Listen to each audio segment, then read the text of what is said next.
लेकिन देखिए हम लोग भी जिनका बहुत सम्मान करते हैं, जिस अंग्रेजी फौज ने इतना अत्याचार किया, उस अंग्रेजी फौज का हम भारत में लोग जिनका सबसे ज़्यादा सम्मान करते हैं, फूले और आम्बेडकर। फूले क्या कर रहे थे? इस अंग्रेजी फौज का, भारतीयों की हत्या करने वाले फौज का अभिनंदन कर रहे थे। यहाँ तक कि आम्बेडकर कहते हैं, आम्बेडकर जैसा आदमी, क्या इतिहास का ये पेच है देखिए, कि जिनको हम लोग कहते हैं कि भारत की, भारतीय समाज को समझने के लिए हम नहीं समझ सकते हैं, ये लोग कहते हैं कि अंग्रेजों ने सही किया।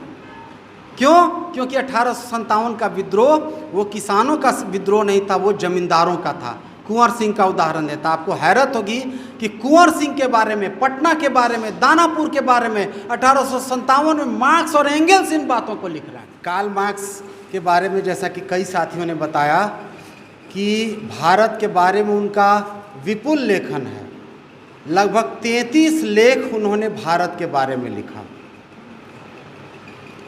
12 लेख 1853 में, 15 लेख 1857 में और 6 लेख 1858 में। ये जो किताब है 1857 से 59 के बीच जो कार्ल मार्क्स ने भारत के बारे में लिखा, वो पीपीएच ने, पीपुल्स पब्लिशिंग हाउस ने छापा है। वो जितनी बातें अभी की गई पाल्दा के बारे में, पाल्दा ने या नंदकिशोर जी ने इस पुस्तक के बारे में ही बहुत ज़्यादा कहा। कार्ल मार्क्स के बारे में आजकल पूरी दुनिया में उनको बहुत ज़्यादा, भारत संबंधी जो लेख है उनको बहुत मिसकोट किया जाता है, उनको गलत ढंग से उद्धृत किया जाता है। जैसे जो लोग केदारदास के कार्यक्रमों में आते हैं, पिछली बार जो हम लोग एजाज अहमद का कार्यक्रम कर रहे थे, तो एजाज अहमद की जिस किताब की बात हुई थी थियरी, उसमें उन्होंने एडवर्ड सईद जो दुनिया के बहुत बड़े चिंतक माने जाते हैं, उनकी आलोचना इस बात के लिए की थी कि उन्होंने कार्ल मार्क्स को इसी किताब से उद्धृत करके बताया था कि वो उपनिवेशवाद का समर्थक था और वो रंगभेदी था, रेसिस्ट था। और कार्ल मार्क्स की वो कौन सी बात थी जिसको लेकर पूरी दुनिया में इतना विवाद हुआ कि उसको मतलब उपनिवेशवाद का समर्थक बताया गया, वो हम आप लोगों को पढ़ के सुनाना चाहते हैं। छोटा सा है ये, भारत में ब्रिटिश शासन, जिस लेख के बारे में नंदकिशोर जी ने जिक्र किया, वो ध्यान से सुनिएगा। वो कहते हैं मार्क्स, यह सच है कि हिंदुस्तान में इंग्लैंड ने निकृष्टतम उद्देश्यों से प्रेरित होकर सामाजिक क्रांति की थी और अपने उद्देश्यों को साधने का उसका तरीका भी बहुत मूर्खतापूर्ण था। किंतु सवाल यह नहीं है, सवाल यह है कि क्या एशिया की सामाजिक अवस्था में एक बुनियादी क्रांति के बिना मानव जाति अपने लक्ष्य तक पहुंच सकती है? यदि नहीं तो मानना पड़ेगा कि इंग्लैंड ने चाहे जो गुनाह किए हों, उस क्रांति को लाने में वह इतिहास का एक अचेतन साधन था।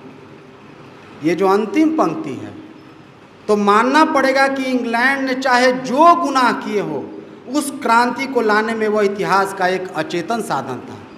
और इसी बात ने मार्क्स ने गेटे की एक कविता को कोट किया कि क्या उस यातना से हमें दुखी होना चाहिए जो हमारे लिए उस महत्तर सुख का निर्माण करती है।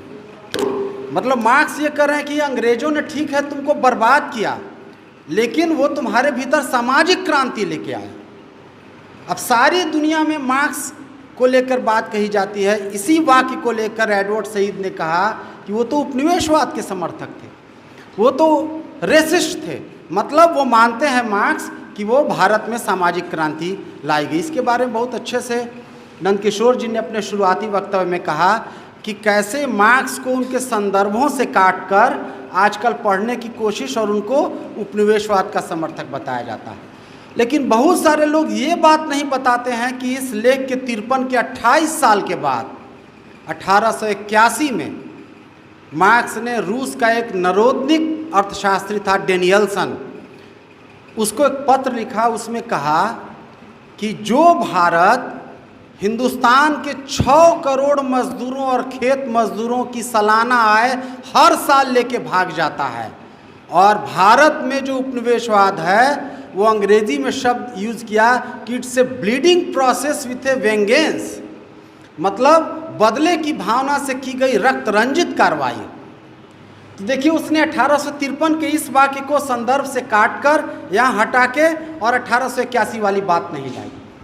दूसरी बात मार्क्स को कोट की जाती है, आजकल पूरी दुनिया में बातचीत हुई कि 1881 में मार्क्स जो इस नतीजे पर पहुँचे कि उपनिवेशवाद एक बुरी चीज़ है, तो क्या इस समझदारी में उनकी भारत के एक बड़े स्वाधीनता सेनानी कहा जाए दादा भाई नौरोजी से भेंट हुई थी?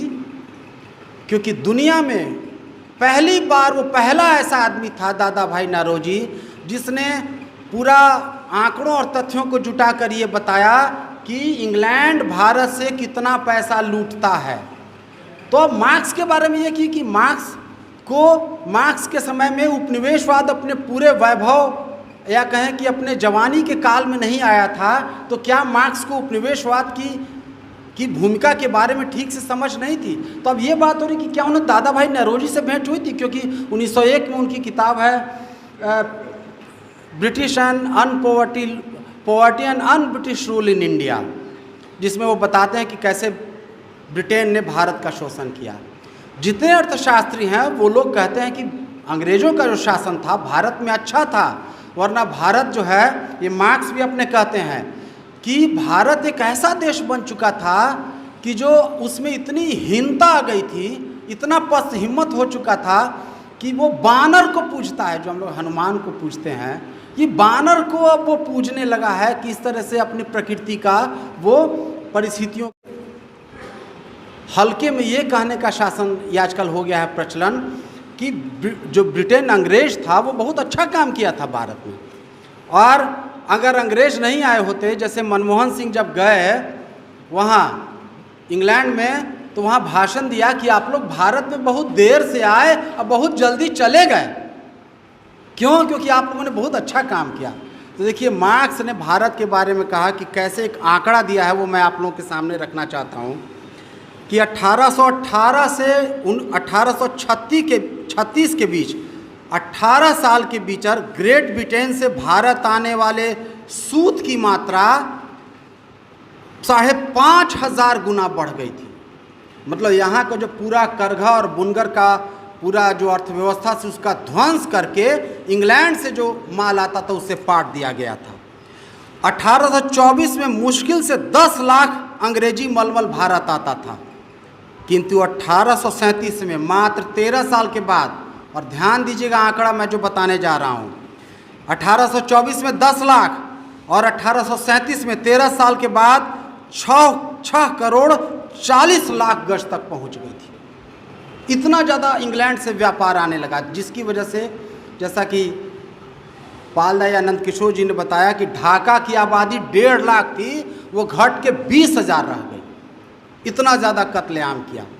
ठीक, मार्क्स इन सब भारत को जैसा कि बताया कि कैसे उनको डेली ट्रिब्यून में लिखना पड़ा, इन सब चीज़ों पर बहुत ध्यान से, बहुत गौर से वो नज़र रख रहे थे। और वो पहला आदमी था भारत का दुनिया में जिसने 1857 को, जैसा कि पहले बोला कि ये इस विद्रोह का चरित्र राष्ट्रीय है, ये भारत का फर्स्ट वॉर ऑफ इंडिपेंडेंस है। आप देखिए भारतीय लोग क्या कर रहे थे, राजा राम मोहन राय, हमको भारतेंदु हरिश्चंद्र के समकालीन प्रताप नारायण मिश्र, ये सब लोग 1857 को कह रहे थे कि अच्छा हुआ फेल कर गया। आज तक कुछ लोग कहते हैं कि वो नहीं होता तो भारत मध्ययुगीन गर्त में चला गया होता। लेकिन कुछ वहाँ मार्क्स देखा करते थे जब वहाँ इंग्लैंड में पढ़ा करते थे कि भारतीय जब अंग्रेज क्रांतिकारी सिपाही लोग अंग्रेज़ों को जब मारता था तो उसका बहुत ध्यान से विवरण किया जाता था, एक एक छोटा छोटा ब्यौरा डिटेल्स कि कैसे इन लोगों ने अंग्रेज़ों औरतों को अंग्रेजी पदाधिकारियों की हत्या की। लेकिन मार्क्स कहते हैं कि ये बताओ, यहाँ पर पहली बार इंग्लैंड में बैठ के वो भारतीय सिपाहियों का पक्ष लेते हैं। कहते हैं कि जो भारतीय सिपाही को तुम कहते हो कि अत्याचार किया, लेकिन इस अत्याचार के बीच तो अंग्रेज़ों ने खुद अपने शासनकाल में डाला। सोचिए उस समय ये स्टैंड लेना बहुत डिफ़िकल्ट चीज़ थी, बहुत मुश्किल चीज़ थी, भारतीय सिपाहियों के पक्ष में खड़ा होना, और ये काम कार्ल मार्क्स ने किया।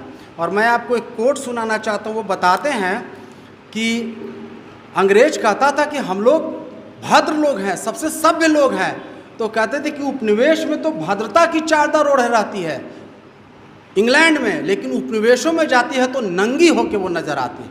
कहते थे कि उसका न्याय ऐसा था कि एक आदमी का उसने पेशा लाहौर की घटना का जिक्र किया है मार्क्स ने कि 1857 में अंग्रेज इतना भयभीत हो गए थे कि एक शादी ब्याह में पटाखा फूटता है तो पटाखा फूटने लगा, उसने लगा कि बमबारी हो रही, उसने पकड़ के पूरे गांव के लोगों को सजा दी। लगभग 10-20 ऐसे जमींदार थे जिनके बारे में सिर्फ शक हुआ, संदेह हुआ कि ये विद्रोहियों से इन पर सहानुभूति, उनके सबको पकड़ के फांसी दे दी गई। 100-100, 150 लोगों को सिर्फ घोड़े पर, कि इस पर संदेह है, इसको गोली मार दो। इलाहाबाद से लेकर पटना तक का कोई ऐसा पेड़ नहीं था जिस पर अंग्रेजों ने फांसी नहीं दी थी। और मार्क्स कहते हैं, जो मैं आपको कोट करके सुनाना चाहता हूँ, और बहुत ही वो महत्वपूर्ण पंक्ति है। और इसी के बाद एक बहुत ही ज़रूरी बात इस संदर्भ में ये कहनी है। जैसे देखिए, वो कहते हैं कि उनकी भावनाएं, हाँ, अंग्रेज सिपाहियों ने तब केवल मज़े के लिए अत्यंत घिनौने काम किए थे। उनकी भावनाएं तब न तो धार्मिक पागलपन से प्रेरित हुई थी, न वे किसी अहंकारी और विजेता जाति के प्रति घृणा से भरकर उभरी थी, न वे किसी वीर शत्रु के कठिन प्रतिरोध के कारण ही भड़क उठी थी। आगे कहते हैं, जो मैं आप लोगों का ध्यान आकृष्ट करना चाहता हूँ, स्त्रियों पर बलात्कार करना, बच्चों को सलाखें भोंक देना, पूरे के पूरे गांव को भून देना, ये सब उनके लिए बच्चों का खेल की तरह था। इनका वर्णन चीनी अधिकारियों ने नहीं बल्कि स्वयं ब्रिटिश अफसरों ने किया।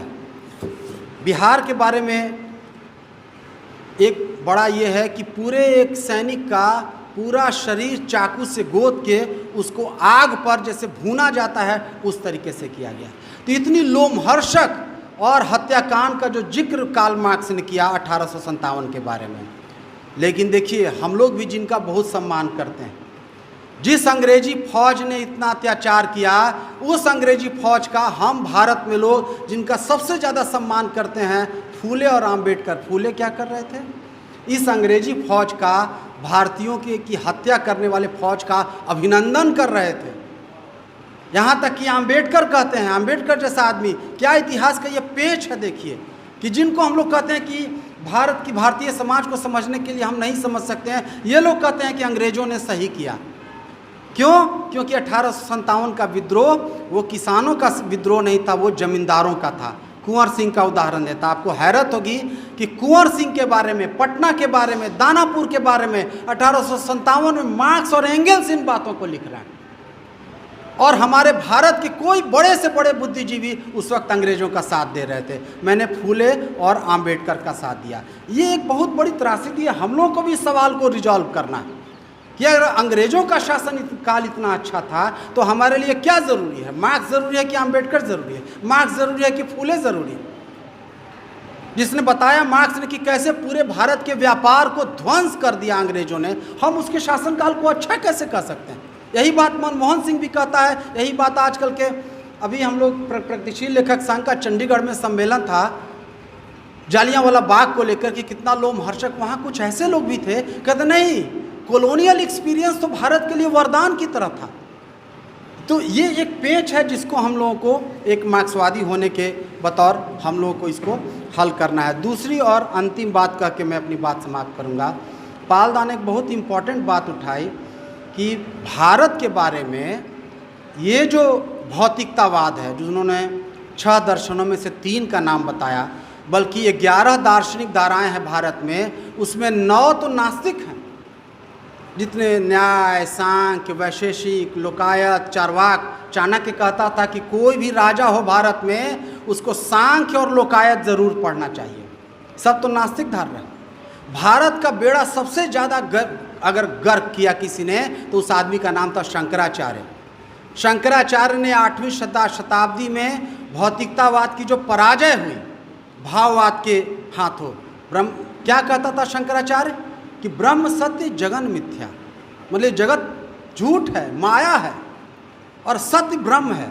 तो जब बाहर से आक्रांता है तो कहे कि अरे तुम लोग तो परलोक की साधना करते हो, ये लोक हम लोग को चलाने दो, ये जो दुनिया है वर्तमान दुनिया, इसको हम लोग चलाएंगे, तुम लोग तो माया की बात करते हो। और इसी बात को 1000 साल के बाद अंग्रेजों ने सबसे ज़्यादा फैलाया और उसी शंकराचार्य के दर्शन को अंग्रेजों ने कहा कि भारतीय संस्कृति ये है कि वो इस जगत को माया मानती है, वो दूसरे लोग पर विश्वास करती है, इसलिए राजकाज चलाना आपका काम नहीं है, राजकाज चलाना अंग्रेजों का काम है। तो ये बात पालदा बहुत महत्वपूर्ण बात कर रहे थे कि ये जो भौतिकतावाद की धारा है भारतीय दर्शन में, उसको ढूंढना और क्यों पराजित हुआ भारतीय दर्शन, इसमें एक बात करके अपनी बात समाप्त करूंगा।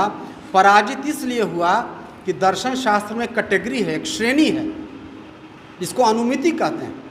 अनुमिति मतलब होता है कि भौतिकतावादी लोग कहते थे कि आत्मा कहाँ है, आत्मा तो दिखती नहीं, जो प्रत्यक्ष नहीं है तो हम प्रमाण क्या मानेंगे। भाववादी लोग कहता था कि नहीं, बहुत सारा चीज़ हम लोग अनुमान लगाते हैं, आत्मा है इसका अनुमान लगाना पड़ता है। जैसे धुआं जब देखते हैं तो आप अनुमान लगाते हैं कि आग कहीं पर है, आप आग देखते तो नहीं है, धुआं से आपको अनुमान होता है कि कहीं आग है। वैसे ही आत्मा का अनुमान लगा के आपको कहना हो पड़ेगा। ये एक ऐसी बहस थी जिसने भौतिकतावाद को पराजित किया। हम लोगों का काम है कि उस 8वीं शताब्दी से, उस स्रोत से उसको आगे बढ़ाकर भारतीय दर्शन को कैसे आगे बढ़ाया जाए। दोस्तों, मार्क्स की रीडिंग बहुत ज़रूरी, बहुत मुश्किल है। आज देखिए इतनी सारे वामपंथी दल हैं, लेकिन मार्क्स की जयंती बहुत कम मनाई जाती है। आम्बेडकर की जयंती देखिएगा घर घर घूम के सब मनाएगा, हम ही लोग मनाते हैं कि हम लोग नहीं समझ पाए जाति प्रथा को, कास्ट के क्वेश्चन को कम्युनिस्ट नहीं समझ पाए। तो ये बात हम लोग को भी बहुत गंभीरता से, हमारे अपने वामपंथी दलों में भी सामाजिक न्यायवादी हैं, आम्बेडकरवादी हैं, लोहियावादी हैं, मार्क्सवादी सबसे ज़्यादा कम रह गए हैं। इसलिए मार्क्सवाद की ट्रेनिंग, मार्क्सवाद की पढ़ाई, मार्क्सवाद की क्लासिक्स को, मार्क्सवाद का जो अपना जो कृति है, पूंजी से लेकर सबको ठीक से पढ़ना, और बहुत सारी चीज़ों के जवाब हैं उनको हमको ठीक से समझना होगा। आप सब लोगों ने धैर्यपूर्वक सुना, आपका बहुत बहुत शुक्रिया, धन्यवाद।